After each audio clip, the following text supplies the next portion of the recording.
qui va se proposer à nous. Le classement chez les cadets dominé par le RAC de Saint-Brieuc, Baptiste Alain. En deuxième position, c'est un Espagnol, Neil Liop. En troisième position, un Midi-Pyrénéen, Dorian Cassagne. Nicolas Fournier, quatrième. Lucas Gournay, cinquième. Germain Deschamps, sixième. Raphaël Heredia, c'est un Espagnol, en septième position. Lucas Polbos, huitième. Thomas Boumski, le Tchèque, en neuvième position. Et Mathieu Bornarel vient compléter les 10 premières places du classement général provisoire.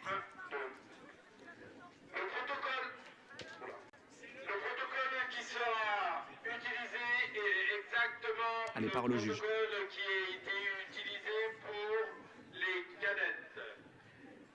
Le contour est à 3, la cloche est à 1 et les chronos au tour 0, il y aura 2 éliminés. 2 éliminés tous les 2 tours jusqu'à ce qu'il y ait 12 patineurs.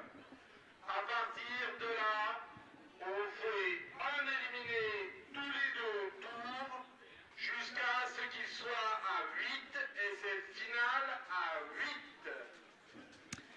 Eh bien voilà, les consignes sont claires, ont été données par le juge arbitre, vont être traduites dans toutes les langues. Finale à 8 avec des éliminés tous les tours, 2 éliminés. Principe extrêmement simple, élimination par l'arrière du peloton jusqu'aux 8 derniers finalistes. Avec, on l'espère, une confirmation de la première place au classement provisoire de Baptiste Alain qui a gagné dans le Sprint Cup ce matin le 1000 mètres. Après le 500 mètres d'hier, après la course de fond. Baptiste Alain qui semble vraiment au sommet de... Remarquez avec quelle dextérité j'ai réussi à rattraper tout ça quand même un petit peu. Ouais, bien. Merci à toi Eric et qui n'a loupe jamais une occasion, hein, vraiment. Et vos commentaires en direct, David notamment qui dit c'est propre. Cette course à élimination, effectivement, c'est très propre. Allez, c'est parti. Avec la catégorie cadet.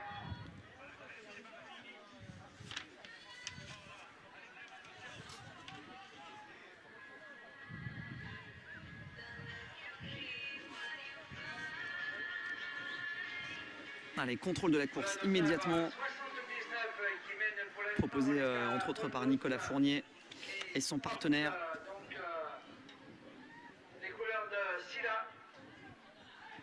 Nicolas Fournier qui pointe à la 4e place pour le moment du classement général provisoire. Allez, la cloche, c'est une première élimination déjà au prochain passage sur la ligne. Et Baptiste Alain qui est en 3e position pour le moment, position idéale. Peloton très fourni chez les garçons qui sort très large à l'extérieur. C'est normal, hein, c'est sans doute le meilleur passage pour profiter un petit peu de la bosse à la sortie du virage et avoir... comme le fait Baptiste Alain à l'instant, là vous le voyez avec sa combinaison bleue et son casque blanc. Le 65, Jérôme De Kroon, Pays-Bas, vous êtes éliminé. Oh, le beau ralenti. Le 77, Johan Blot, vous êtes éliminé. Prochain passage, on élimine. Alors, vous l'avez compris, il y a toujours 2 éliminés.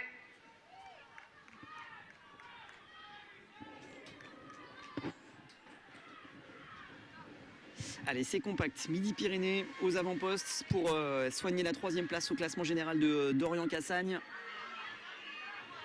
Oh oui, beau ralenti ça. 71 et 84, Ah ouais, ça, 71 Enzo Dermal et le dossard 84. Vous êtes en ce moment même précisément 1500 à nous regarder simultanément, plus d'une dizaine de milliers de personnes déjà depuis le début de la retransmission. Tout simplement un record d'affluence ici pour cette 2e journée du Trophée des 3 pistes, cette 30e édition ne méritait vraiment pas moins. Et merci d'être si nombreux à nous suivre et continuer à nous suivre parce qu'on est tout au long de cet après-midi dans des finales exclusivement pour nous porter vers la finale des seniors hommes à élimination elle aussi. Et croyez-moi, les garçons sont absolument déterminés à nous offrir un spectacle absolument magnifique. Et vous pouvez toujours nous livrer vos pronostics sur les réseaux sociaux. Le petit replay qui va bien, à livrer vos pronostics sur les réseaux sociaux. Page Facebook de la Fédération Française de Roller Sport, les pages Facebook personnel également aussi. N'hésitez pas à venir livrer vos commentaires sur ma page Facebook Redam et Saoudi. Elle vous accueille bien gentiment en message privé ou sur le journal, vous n'hésitez pas. La course avec les leaders qui sont en tête et Baptiste Alain que vous voyez à droite de l'écran. Une chute au milieu. Aïe, c'est un concurrent breton qui est tombé. Et quand on a comme ça 5 lignes pratiquement les unes à côté des autres comme ça en sortie de virage, c'est compliqué. Il faut voir vraiment et être extrêmement méticuleux sur la manière de poser ses patins, ou alors au contraire, on s'en fout. C'est une autre technique aussi, celle de se dire on y va, on s'en fout. C'est peut-être d'ailleurs la meilleure technique à adopter dans ce genre de peloton, c'est-à-dire de ne pas se préoccuper, surtout ne pas se préoccuper des patins des autres. Si on commence à penser aux patins des autres, c'est le début de la fin. Il faut vraiment être sûr de son patinage, être sûr sur ses appuis, mais c'est la raison pour laquelle aussi, par exemple, oula, on a balancé un petit peu là sur la sortie du virage, c'était chaud avec le juge là, on passe dans un trou de souris. C'est la raison pour laquelle on travaille énormément la mobilité à l'entraînement et la dextérité dans un peloton. Le travail de peloton est un véritable atelier qu'il ne faut surtout pas mésestimer dans le cadre d'échéances internationales et puis surtout dans la pratique du roller skating à ce niveau, dans le trophée des 3 pistes. Et vous voyez les patineurs qui pourtant à presque 40 km/h arrivent quand même à sortir à l'extérieur du virage et à éviter la situation dangereuse présentée par cette chute à l'instant.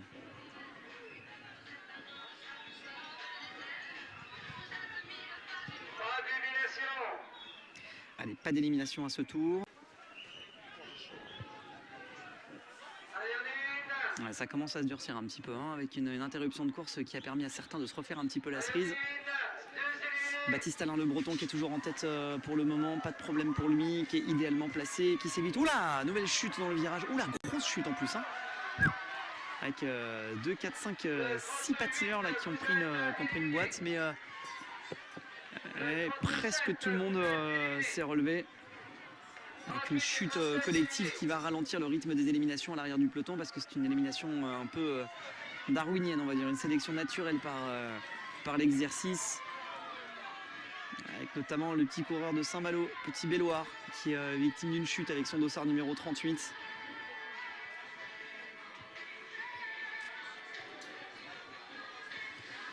Mais côté leader, on n'enregistre pas de mésaventure pour le moment. Baptiste Alain est toujours là, Dorian Cassagne, Nicolas Fournier, je les ai aperçus. Alors, pas tout à fait Dorian Cassagne, il faudrait peut-être que j'aille confirmer un peu de ce côté-là. Ben non, il suffit que je le dise pour que je crois qu'il a été pris dans la chute, Dorian. Je vais vite vous confirmer ça. Non, ça va. Dorian Cassagne est toujours là. C'est son collègue qui malheureusement a été pris dans la chute avec le dossard numéro 59. Qui essaye de revenir par l'arrière, mais c'est très difficile quand on est victime d'une chute comme ça dans une course élimination. Même, vous voyez, les patineurs essaient de revenir là à l'arrière.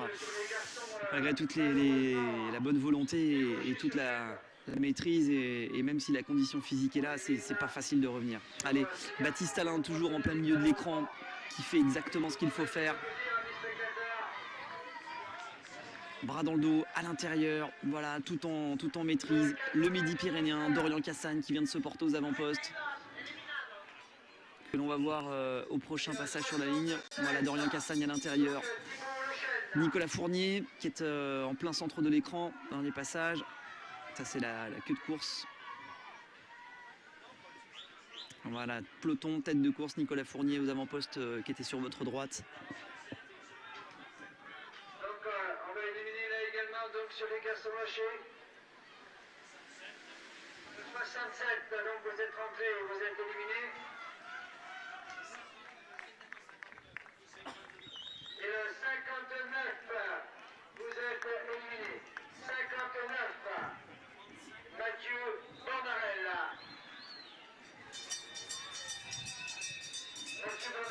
Mais ça se structure un petit peu plus dès lors dans ce peloton.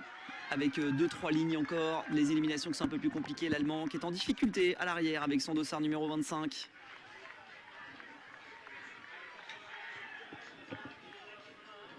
Allez, on va éliminer.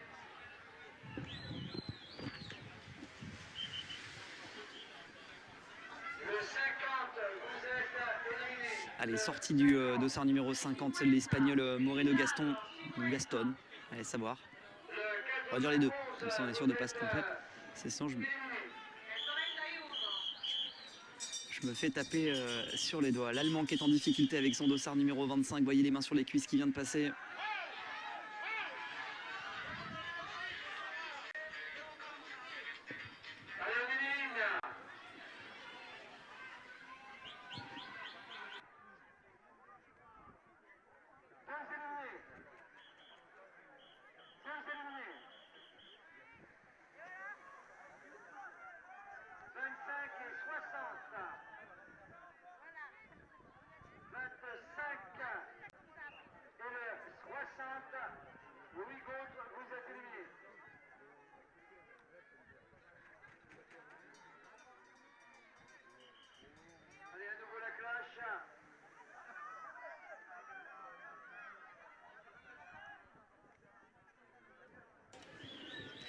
Plus que 2 pelotons simplement pour le moment avec Baptiste Allain qui est toujours très très bien placé.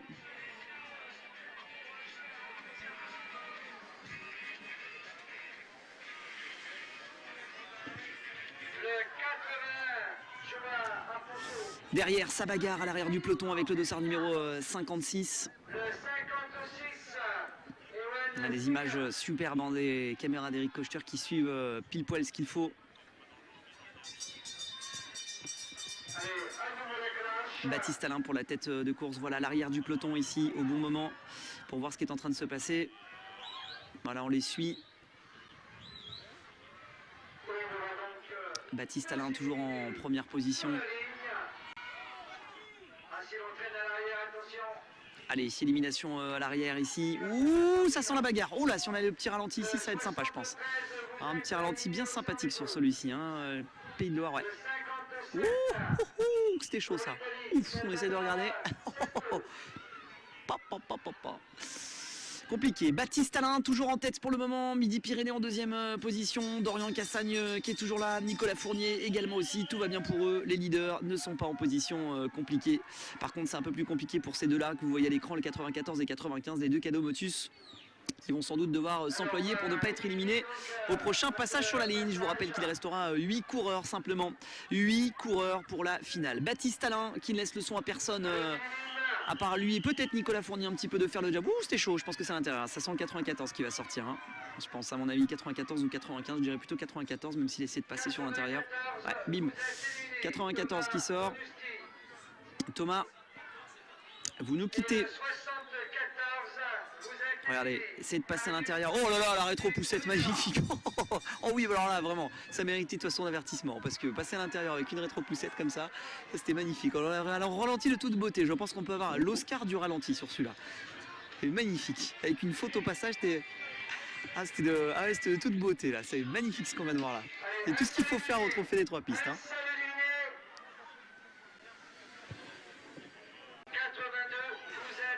Ah, il y a eu une rétro-poussette, un passage à l'intérieur, on a eu une faute, on pourrait faire un portrait avec ça, parfait. Allez, Baptiste Allain qui est en tête, qui durcit un petit peu le ton. Derrière, voyez, les éliminations se font de manière un petit peu plus simple. C'est moins alambiqué, plus simple à juger. Devant, Baptiste Allain qui est en train de faire l'exercice. La cloche qui est en train de sonner.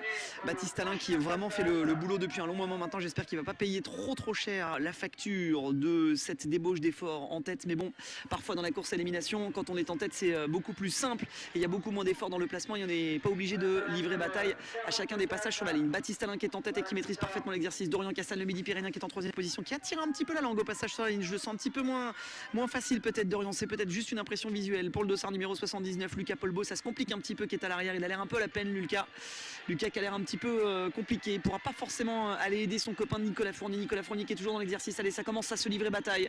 Chacune des éliminations est un mini sprint. Dorian Cassagne à l'intérieur qui s'est fait un peu chahuter. C'est de Nicolas Fournier qui lui a fermé la porte au bon moment. Dorian Cassagne qui a compris qu'il fallait remonter un peu, voilà, jusqu'au milieu de ce petit paquet de...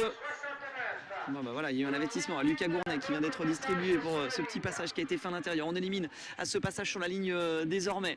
Toujours Baptiste Allain qui est en tête, qui laisse à personne la tête de course pour le moment, qui fait le boulot. Ouais, hop. Je pense qu'à mon avis c'est Lucas Polbo qui va sortir. À le 79 je pense, à mon avis, Lucas qui en a terminé. Ouais, 79, Lucas Polbo qui sort, vous le voyez à l'écran, Lucas Polbo qui est sorti, ralenti encore une fois, idéalement placé, la course avec des grosses accélérations par l'arrière du peloton et notamment par le breton. Une élimination au prochain passage sur la ligne, ça commence vraiment à être difficile pour les deux patineurs bretons et notamment le dossard numéro 71, il s'agit d'Enzo Darnal, le papa courait lui tout à l'heure en patin traditionnel. Pour Enzo ce sera un petit peu plus compliqué cette fois-ci, Enzo qui va peut-être livrer un dernier effort, allez, il est en train de préparer un dernier virage, Enzo pour essayer d'aller coiffer sur le poteau en espagnol lors de la dernière élimination, deux éliminations à ce passage sur la ligne, ce sera compliqué peut-être pour Enzo, ouais, ça passe peut-être pour Enzo, bien joué Enzo.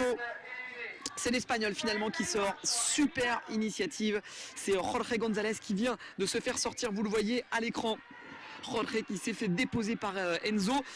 Bien joué, la finesse tactique du papa qui vient d'être proposée. Allez, les éliminations vont montrer, on élimine le dernier du peloton, ce sera difficile cette fois pour Enzo. Et il en restera 8 simplement. Allez, 2, 4, 6, 8, 9, c'est la dernière élimination simplement. Enzo Lucas va-t-il pouvoir entrer en finale avec les 8 derniers patineurs? Il reste 8 patineurs simplement.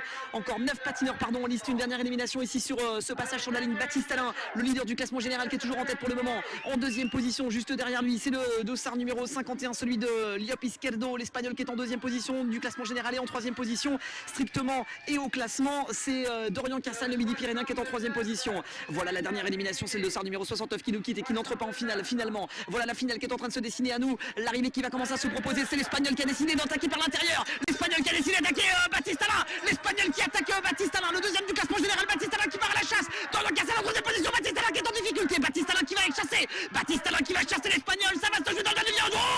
Oh le passage de Baptiste Alain juste devant l'Espagnol, Baptiste Alain de manière magistrale va chercher la victoire devant l'Espagnol, la deuxième place peut-être pour Dorian Cassan. Oh la première place de Baptiste Alain, magnifique dans un avant-dernier virage de toute beauté, l'Espagnol qui rage un peu, qui a tenté avec panache d'aller chercher cette première place devant Baptiste Alain, Dorian Cassan qui n'a pas démérité, qui a essayé d'aller prendre la deuxième place mais qui n'a pas réussi. Victoire de Baptiste Alain.